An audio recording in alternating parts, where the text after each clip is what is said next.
Yeah, well, we will open with what you Go mentioned. for it. What you mentioned there, mate. Two Atherton boys representing on the big stage. We're not brought that up yet, have we?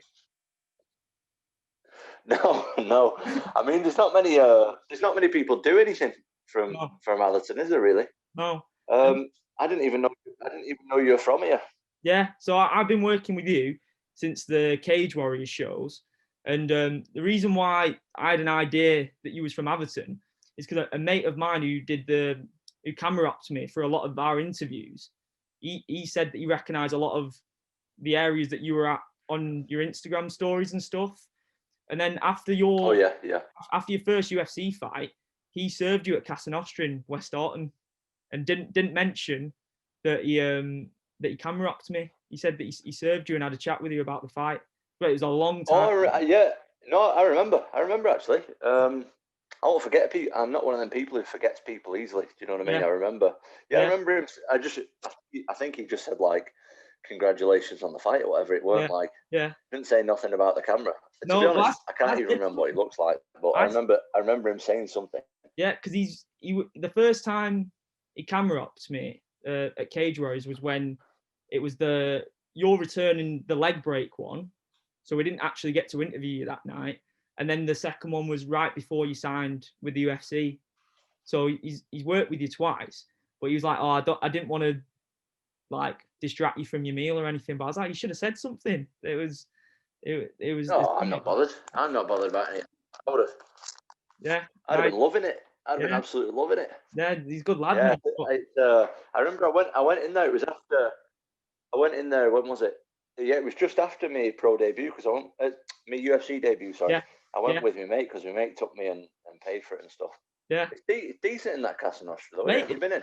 it is good, yeah. And he sorts me out some free stuff as well because he's one of my best mates, and he works there in his as an evening thing because he teaches as well during the day and then does that in the evenings. So he's just a mad MMA Yeah, fan. it's So he just comes with me just for is it? I yeah, can't believe you didn't mention it. What yeah, did you just go with you to the Cage Warriors and stuff? yeah. He just comes just to hold the camera and just to come watch the fights. To be honest, man, like yeah, it's What a good guy! fun, What a man!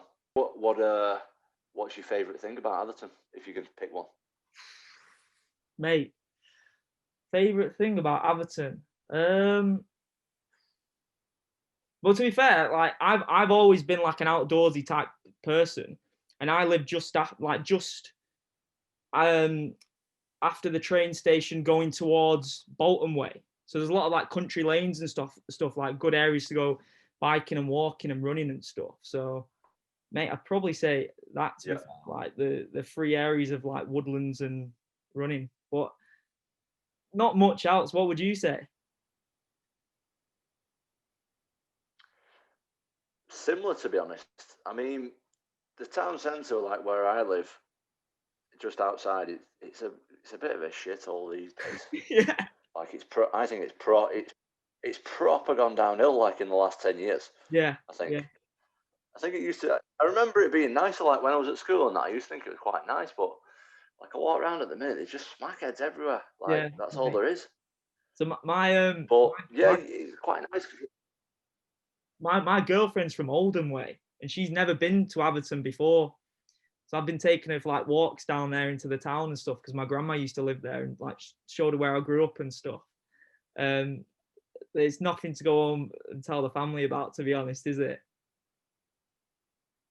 No, not these days. Like you used to have a like a thing. I don't know what it's called anymore. See, some of the new bars and that though, they're all right. Mate, You know the new bars that they've done, they're that's decent. true. Yeah, so I can literally just walk from So mine. that is nice. Yeah, that is nice. That is nice. But then, like the town centre in the daytime, and that it's just a bad shithole these days. I Yeah, think. mate. But yeah, not to moan about it. There are some nice bits as well. Like you say, there's a lot of nice walks and shit like that, which I Yeah, like to do. It's kind of like it's nice Atherton, I think, because it's quite like you can go into the town and that it's quite busy, but then you can get away from it all as well. I quite like it. yeah, It's not bad. It's not bad anyway. It's not bad. yeah. It's better in comparison to Lee, to be honest, mate. I did spend a lot of time in Lee when I was growing up as well. Yeah, I mean that's proper on its arse, isn't it, Lee? Yeah. Yeah, big Lee's time. Lee's never really been good though. No, never. No, it's had nothing to I come don't back know from, has though. it? I drive through. No, you're right. But Pennington in Lee, Yes, Pennington's like the go there a bollocks. lot, mate. Very Pennington's good. really good. Yeah, not wrong about that at all. Pennington's the one.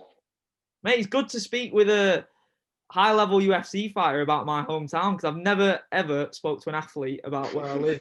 Because every time someone asks where I live, I go, "Oh, near Manchester or near Bolton if I'm Yeah. lucky." Where if someone knows where Bolton is, if it's a northwest athlete or fighter or whatever.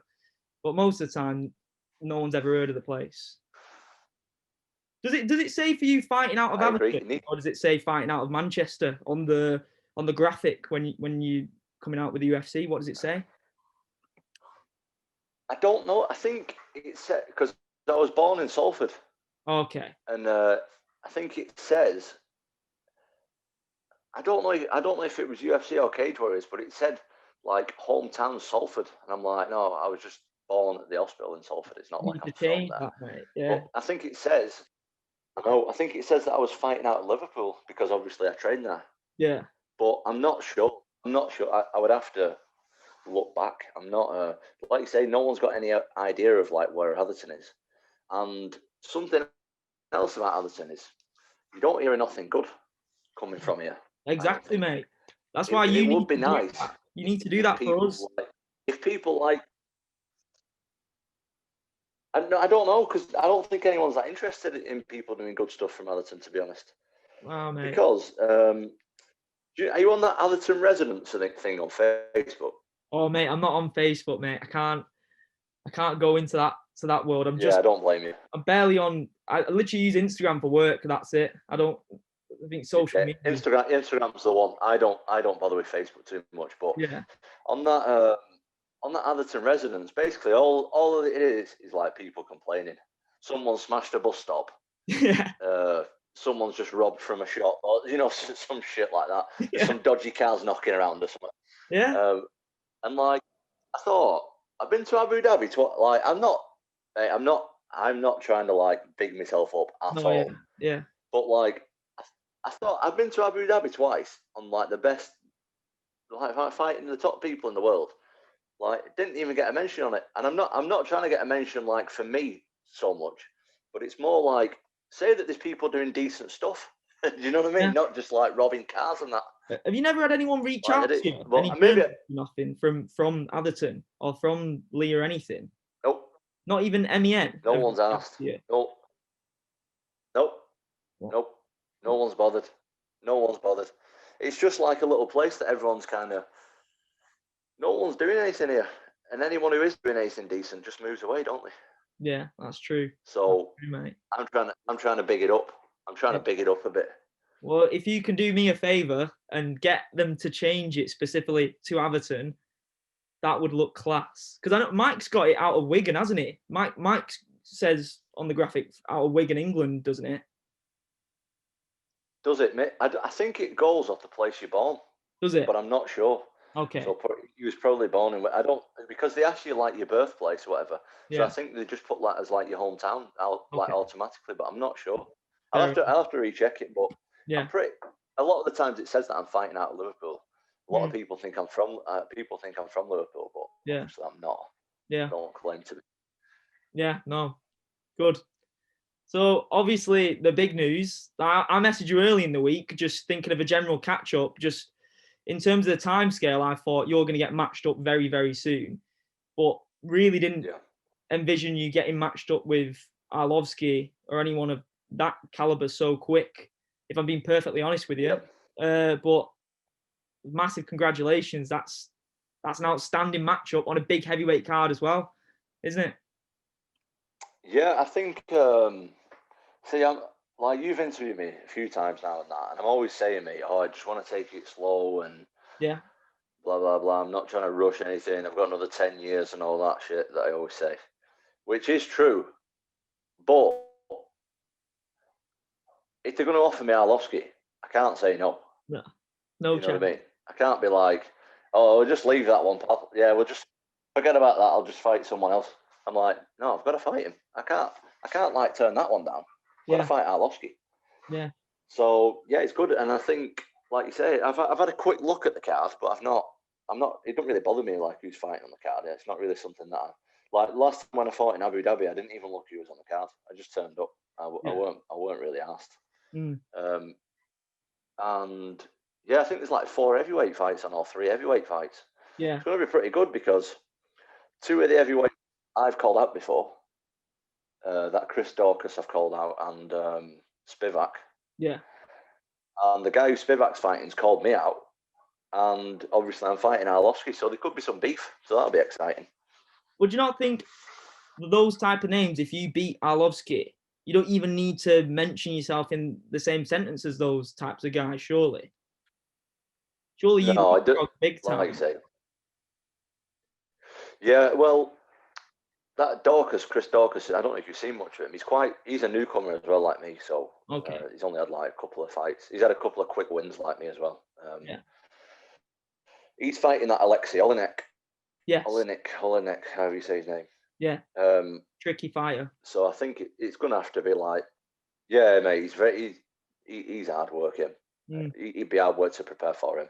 Yeah. But yeah, like it probably like the winner of that would be good against the winner of me and Arlovski, I think. Yeah. Like that, it makes sense. Like I'm not going to call out the winner of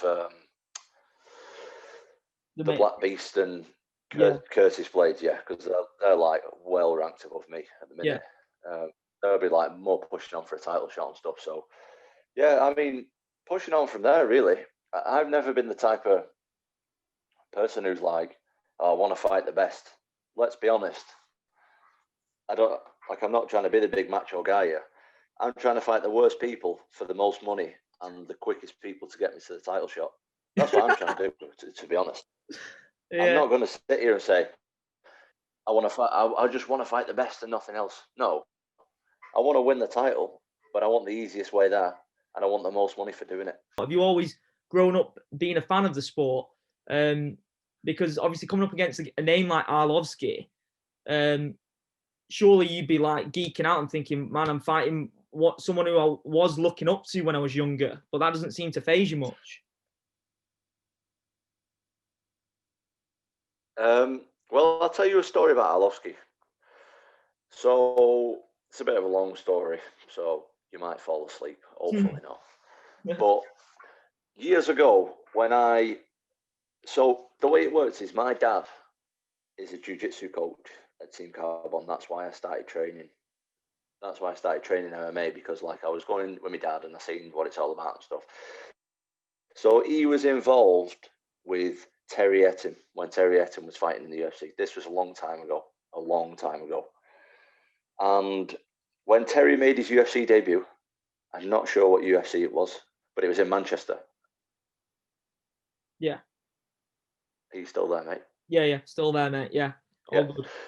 It was in Manchester, and I went to the weigh-ins to watch Terry weigh in. I knew Terry. This was like maybe I just started training or before I started training, and like this was the first time I'd ever been to UFC or anything like that, and I didn't really know who anyone was, to be honest, at the time. I didn't really know anything. I knew about the UFC and that, like I watch it, but I didn't really know who anyone was. And Arlovski was fighting. I had no idea who he was. But I remember he had these like joggers on, and he was massive, ripped, and he had the long hair at the time, and he had them fangs in. Yeah, the fangs. He just got on the scales, like did that thing with his arm up in the air and his tongue out that he does, and everyone just went mad. And I had no idea who he was at the time, and I was just like, fucking hell, like I want to do that. Like I want to fight that guy. I want to be that guy. Don't even fight him. Yeah. And then like obviously years later now, I'm fighting him in like 6 weeks. So yeah, it's not that I have all the respect in the world for Arlovski, like from what he's done, and like obviously I don't know him as a person, but from what he's done as a fighter and stuff. But when we start fighting, he's just another opponent. Like it's irrelevant what he's done or who he's been in with and all that. Like I feel like his last couple of performances, what I've seen is he's fought well, but Tanner Bolsa and the Brazilian guy Felipe Lentz, who he fought, they just showed him too much respect because of who he is. Yeah. And given way too much space and respected him way too much. And obviously, you have to respect everybody, especially at heavyweight. Like, but don't show him too much respect to the point where you don't try and hurt him. You know what I mean? Exactly, mate. Exactly. I remember I asked you when you signed for the UFC. I was there in Nottingham when you signed, and that was a big surprise to me, to be honest, because I thought you still had probably another year in Cage Warriors left under you. So yeah, I remember you saying that you don't view yourself as being a power puncher. You just sort of connect at the right spot. Now, correct me if I'm wrong. Do you still see that as the case, or have you warmed to the idea that you actually are a bit of a knockout artist and a power puncher? No, I still see that as the case. I think the reason I knock people out is not because of me physical attributes so much. Maybe speed, yeah, but more because of skill. I think is I'm a massive believer is the punches that you don't see are the ones that hurt. Yeah, and I can throw a lot of fakes and get them twitching enough to land the ones that they don't see, and that's when they go over.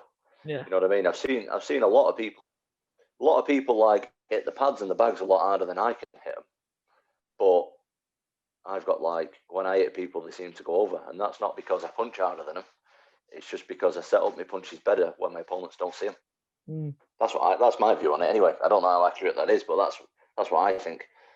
That knee up the middle that you did in that first UFC knockout to set up the punch that ultimately led to the end of the fight. Those sorts of combinations, you don't really see them that much at the highest level of MMA in terms of the Thai game. Is that something that you've always wanted to implement? Because I know you guys at Cowbon really do implement that Thai style as well. Yeah, I mean, to be honest, there's a lot of stuff that I want to implement that I have not shown anywhere near what I can do in my fights. Yeah. Not even scratch the surface. Not even 5%. Not even 5% have I shown yet, to be honest. So yeah, there's loads of stuff that I want to do in fights that I've not done. And there's a lot of stuff that people look at and think, oh, he's not good at this. He only does this. No, I only do that because that's all I've been able to show so far. It's not that I can't do the other stuff. It's just that I've not had a chance to do the other stuff. So I think a lot of people are going to be in for a shock when they see what I can, when I get an opponent that I can actually show what I can do against. Yeah. I'll tell you one thing as well. I never noticed before the Fight Island thing, and obviously I think it's because of the goatee. You know what I'm going to say, the Frank Mir thing, because that took off a life of its own, didn't it? After that first win, have you guys been exchanging messages at all? Because he does post about you and stuff since those comparisons were made. Yeah, yeah, we do. We do message from time to time. Just like he'll just wish me like good luck or like say congratulations or whatever. Yeah, that's it. A few people were saying it before everyone else noticed. Yeah, it's because I've got like curly hair and stuff. Yeah, and like you said, the little shitty goatee and that. But yeah, people used to say it in the gym and that before, like I was in the UFC. So I was kind of used to it anyway, I think.